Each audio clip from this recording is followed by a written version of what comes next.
بسم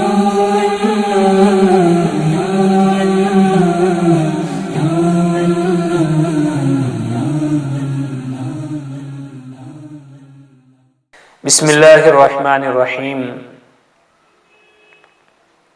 الدعاء مخ العبادہ، دعا عبادت کا مغز ہے۔ دعا کیا ہے؟ عبادت کا مغز ہے۔ اور انسان کی بہت ساری ضرورتیں ہوتی ہے،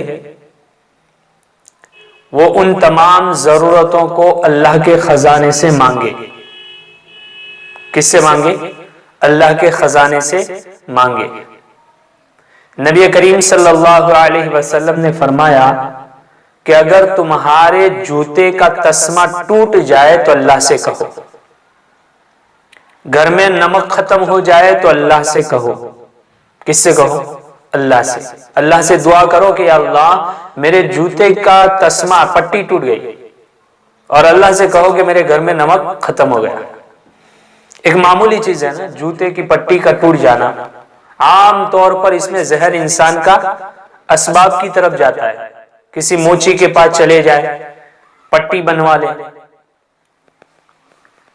یہاں نبی کریم صلی اللہ علیہ وسلم نے ایک معمولی چیز کی طرف بھی ہمیں اس بات کا اشارہ کیا کہ اتنی معمولی چیز بھی اگر تمہیں پریشان کرے تو بھی اللہ سے کہو کہ میرے جوتے کی پٹی ٹوٹ گئی ہے، اللہ مجھے عطا کر۔ نمک ختم ہو جائے تو اللہ سے کہو کہ اللہ مجھے دے دے۔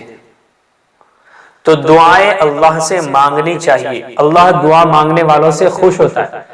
اللہ کس سے خوش ہوتا ہے؟ جو اللہ سے دعائیں مانگتے ہیں نا، اللہ ان سے خوش ہوتا ہے، اور جو اللہ سے نہیں مانگتے اللہ ان سے ناراض ہوتا ہے۔ دعا مانگنے کا بہترین وقت تہجد کا ہے۔ اللہ جل شانہ پہلے آسمان پہ آتے ہیں اور آ کر اعلان کراتے ہیں کوئی ضرورت کا مانگنے والا کہ میں اس کی ضرورت کو پورا کر دوں، ہے کوئی مجھ سے سوال کرنے والا میں اس کے سوال کو پورا کر دوں۔ تو بہترین وقت ہوتا ہے تہجد کا۔ لیکن اللہ جل شانہ جانتے ہیں کہ میرے محبوب صلی اللہ علیہ وسلم کی امت کمزور ہے۔ امت میں بہت سارے لوگ تہجد میں اٹھتے ہیں اور بہت سارے لوگ نہیں اٹھ پاتے ہیں، تو ان کے لیے آسانی کر دی، سہولت کر دی۔ اور یہ عمل جو میں آپ کو بتانے جا رہا ہوں، اور اس میں جو وظیفہ بتایا ہے، جو دعا بتائی ہے، اگر وہ وظیفہ ہم پڑھ لے، وہ دعا پڑھ لے، تو انشاءاللہ ضرور دعا قبول ہو جائے گی۔ دعا کے قبولیت کے لیے زبردست عمل ہے، کوئی زیادہ مشکل نہیں ہے، بہت آسان ہے، ہر کوئی کر سکتا ہے۔ بخاری شریف کی روایت ہے،